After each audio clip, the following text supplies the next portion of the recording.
네, 안녕하세요. 노반장입니다. 기존에 제가 2007년식, 8년식, 9년식에 저렴한 차량을 최근에 올린 적이 있습니다. 올렸더니 물론 매매는 됩니다. 됐고, 그 다음에 질문들이 많이 올라와요. 2007, 8년식에, 9년식에 25만 킬로 정도 된 차량들이 괜찮은지, 뭐 수리 없이 탈 수 있는지 묻는 전화들이 많이 옵니다. 근데 그런데 2007, 8년, 9년 25만 킬로 됐으면 뭐 연식을 떠나서 수리 없이 탈 수 있는 중고차는 거의 없다라고 보시면 됩니다. 그래서 제 차를 한번 보여드리려고 합니다. 제 차는 2007년식의 23만 킬로를 지난 5월 달에 가져와서 지금 5개월 동안 한 18,000킬로 제가 운행을 한 것 같아요. 일단 차를 갖다 보여드리겠습니다.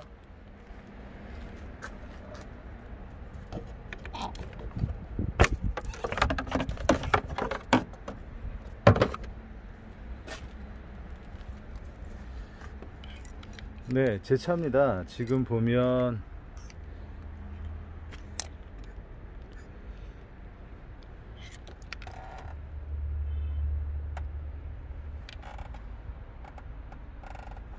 이렇게 차가 흡기가 되어 있는 거고요. 댐퍼 폴리랑 벨트는 교체가 됐고요. 그 다음에 고압호수 새걸로 교체됐죠. 연료 필터는 19년 교체했습니다. 연료 필터, 고압호수, 그 다음에 벨트, 그 다음에 흡기하고 EGR 클리닝까지 전부 다 했고요. 가져올 당시에 이런 게 전부 다 안 돼 있었죠. 안 돼 있었는데 디젤 차다 보니까 요거 흡기하고 EGR, 그 다음에 고압호수, 연료 필터 교체를 했습니다. 매매상에서 가져올 때는 470만원 주었고요. 그 다음에 세금이 한 30만원 들어갔고 매도비 33만원을 줘서 533만원의 차를 가져왔어요. 딜러들도 매매상에서 차를 살 때 매도비를 냅니다. 이건 동일하게 내요. 안 받는 상사 없습니다. 안 받는 상사는 자기네 회사 차를 자기네 직원이 샀을 때는 간혹 안 받는 회사들도 있습니다. 그런데 다른 회사 차를 살 때는 전부 다 받습니다. 딜러도. 일단은 533만원에 가져와서 차를 갖다가 엔진 쪽 미션하고 엔진을 교환을 하면서 좋은 걸로 첨가제를 갖다 집어넣었었고요. 그런 다음에 연료 필터, 아까 보셨듯이 연료 필터, 벨트, 텐션 베어링하고 벨트, 그 다음에 고압 호수 교체를 했고요. 그 다음에 한 게 아까 그 엔진룸에 보면 흡기 클리닝을 했습니다. 흡기를 하면 EGR 같이 해 주셔야 되고요. 흡기, EGR, 그 다음에 플러그까지 교체를 했었습니다. 그래서 지금 현재는 차가 상당히 조용해졌습니다. 그것만 한다고 조용해지지는 않고 제가 5개월 동안 18,000km를 뛰었는데 엔진오일을 3번 교환했습니다. 그래서 엔진 코팅제를 3번 정도 넣어줬고 불스 원샷을 3개를 넣었습니다. 3개.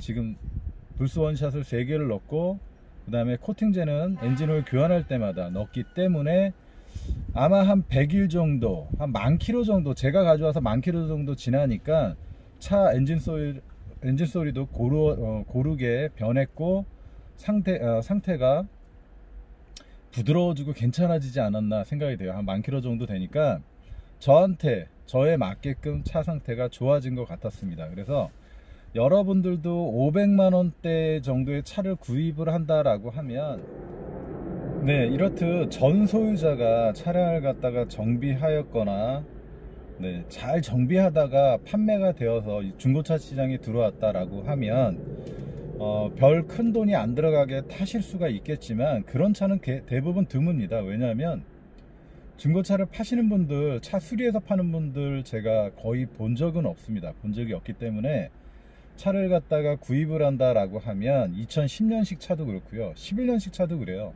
기본 수리비는 들어간다라고 생각하시면 돼요. 일단은 EGL하고 흡기하는데 한 25만원 들어갑니다. 그리고 디젤 차의 문제는 예열 플러그가 잘 나갑니다. 예열 플러그는 디젤 차들이 전부 다 예, 대부분 고장 나는 경우가 많은데, 이것도 뭐 소모품이에요. 그래서 당장을 하라는 얘기는 아니고, 이자라고 흡기 청소를 한다라고 하면, 그때 만약에 플러그랑 같이 한다라고 하면, 네, 부품값 정도만 추가로 들어갈 것 같아요. 뭐 한 크게 돈 들어가진 않을 것 같고, 예를 들어 플러그만 교환하면 20에서 25만 원인데, 흡기하고 할 때 교체를 한다라고 하면 12에서 13, 14만 원, 12에서 13만 원 정도, 예, 들어갈 걸로 보여져요. 그래서 같이 묶어서 하는 게, 예, 이득일 거고요. 제 주위에 그러신 분들이 있어요. 그 소렌토 제가 보니까 2018년식 뭐 이렇게 타시는 분들이 있습니다. 그런데 베라를 타다가 소렌토로 넘어갔는데, 요즘 소렌토 잘 나옵니다. 잘 나와서 소렌토 19년식인가 타고 다니시는 분이 있는데, 후회를 해요. 왜 후회를 하느냐? 100km, 그러니까 80km 넘어가면은 소렌토보다 베라크루즈의 주행 질감이 훨씬 좋다고 느낍니다. 그래서 저도 그러지만, 그분도, 새 차를 타고 다니시는 분도 한 80km 넘어가니까 베라크루즈가 소렌토보다 훨씬 좋더라. 소렌토가 베라에 비길 바는 아니다. 그래서 베라의 6기통이 80km 넘어가면 훨씬 정숙하고 좋더라. 그래서 베라가 더 좋은데 라고 느낀다라고 합니다. 그래서 베라가 제가 볼 땐 그래요. 저속에서는 조금 굼뜬 현상이 있다라고 하지만, 물론 길이 잘 든 베라크루즈는 전혀 그런 증상이 없습니다. 길이 잘 든 차는 전혀 그런 증상이 없고, 굼뜬 현상을 갖다가 한 60에서 80km 넘어가면 그 다음부터는 뭐 비할 바가 없는 그런 디젤 차량이라고 생각을 해요. 뭐 따라올 차가 없다라고 생각을 합니다. 승차감이나 뭐 힘이나, 네, 충분히 500, 600, 700만 원대의 디젤을 탄다라고 하면 이 베라만큼 좋은 차는 없어요. 제가 볼 땐 그렇습니다. 뭐 모하비는 있다라고 하지만, 모하비가 베라크루즈하고 200에서 300만 원 차이가 나니까, 네, 논외로 해야 되고요. 만약 비교한다 하더라도 베라크루즈는 모하비가 뒷자리가 높기 때문에 뒷자리의 승차감이 상당히 안 좋습니다. 네, 그래서 베라크루즈 승차감이 더 좋은 쪽이고, 그 다음에 제가 다시 탄다라고 하더라도 베라크루즈인데, 제가 사륜이 필요해서 이 차를 팔까 말까 막 고민도 하긴 합니다. 사륜이로 갈까 해서.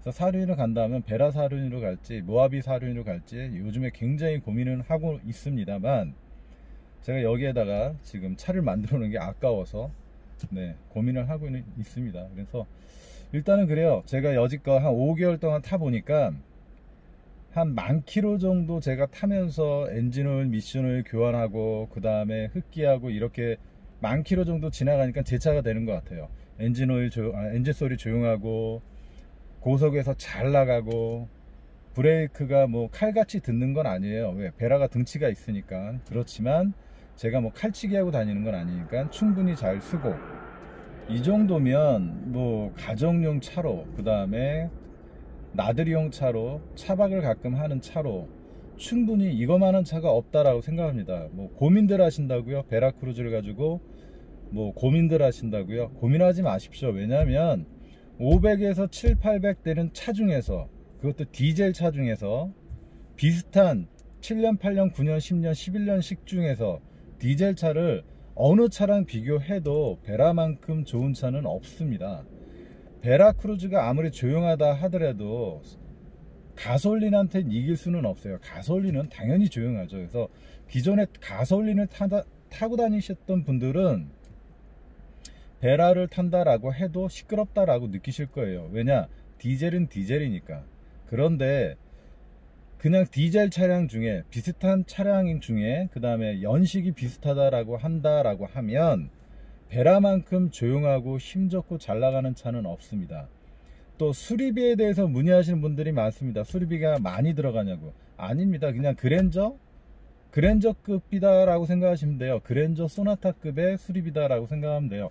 엔진만 괜찮다라고 하면 뭐 다른 쪽엔 수리비는, 예, 도찐개찐입니다. 크게 들어간 건 없고요. 딱 하나 차이가 나는 거는 세금입니다. 3000cc이기 때문에 10년이 넘어가지 않는 차는 세금이 좀 부담이 되겠죠. 네, 1000cc의 세금을 더 낼 거고요. 10년이 초과됐다라고 하면 세금은 반값입니다. 반값이기 때문에 그 또한 부담이 없어집니다. 그래서 지금 뭐 거주성이나 어디 가서 차박할 때나 이거만한 차는 단연코 없다라고 생각을 합니다. 80km 넘어서 비교할 수 있는 차 당연히 없습니다. 디젤 중에 이것만큼 차가 잘 나가고 소음 좋고 부드러운 차는 없다라고 생각이 됩니다. 그래서 여러분들도 저처럼 아예 그냥 차 사가지고 한 푼도 안 써야지 이러지 마시고요. 기본적인 우리가 상식적인 수준의 상식적인 선에 상식적인 정비는 해야 된다라고 생각을 해요. 디젤이니까 흡기 정도는 하셔야 되고요. 플러그가 교체 타이밍이 됐다라고 하면 교체 하셔야 되고요. 그 다음에 뭐 제가 차를 샀는데 베어링이 교체 시기가 됐다라고 하면 당연히 교환하고 타셔야 된다라고 생각을 해요. 왜냐하면 사람도 신발이 다 닳았어요. 그럼 그냥 탈 거 아니잖아요. 신발 뭐 교체하고 신발 새로 사서 신고 다니시듯이 자동차도 그래요. 정비되는 품목이 있다라고 하면 그 교환 주기가 오면 교체하고 타는 게 네, 맞는 말입니다. 그게 상식적인 선에 정비만 한다라고 하면 충분히 메리트 있고 충분히 만족감을 주는 차입니다. 네, 지금까지 설명드렸듯이 베라크루즈를 지금 이 가격대에서 따라올 수 있는 차는 없어요. 500에서 900 사이에 베라크루즈를 선택하는데 이거보다 더 만족감을 줄 수 있는 차가 있다 라고 하면 저한테 한번 댓글 한번 남겨주시고요. 충분히 메리트 있고 괜찮은 차입니다. 한번 시승을 해보시거나 직접 한번 타서 자기 차를 만든다 라고 하면 아마 V6 6기통의 힘, 네, 충분히 네, 만족하실 거라 생각을 합니다.